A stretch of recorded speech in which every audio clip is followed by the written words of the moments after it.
दोस्तों चौथे चरण का मतदान जारी है, लेकिन चौथे चरण में 13 सीटों पर आज मतदान हो रहा है। इन 13 सीटों में से 2019 में क्या रहा था, 13 सीटों में से बीजेपी कितनी सीटों पर जीती थी और समाजवादी पार्टी की हालत क्या थी, तो हम बात करते हैं इन 13 सीटों की। इन 13 सीटों पर 2019 में बीजेपी ने 13 की 13 सीटें जीती थी। यहाँ पर समाजवादी पार्टी का खाता नहीं खुला था।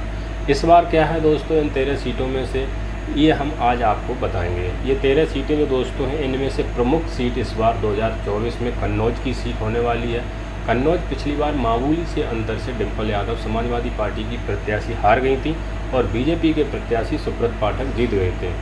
लेकिन इस बार ये सीट उल्टी होने वाली है, क्योंकि यहाँ से अखिलेश यादव खुद मैदान में हैं। वो खुद इस बार पूरी तरीके से तैयारी के साथ मैदान में उतरे हैं, तो समाजवादी पार्टी की यहाँ बढ़त दिखाई दे रही है।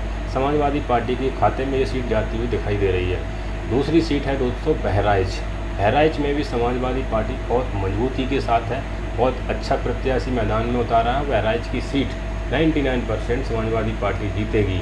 उसके बाद हम बात करते हैं दोस्तों, जो और सीट है वो है फर्रुखाबाद की। फर्रुखाबाद वैसे तो समाजवादी पार्टी ने कभी जीती नहीं थी, बहुत लंबा समय हो गया उससे समाजवादी पार्टी के हाथ में ये सीट नहीं आई है। लेकिन इस बार ये सीट है दोस्तों बीजेपी के खाते में जाती हुई नहीं दिखाई दे रही है।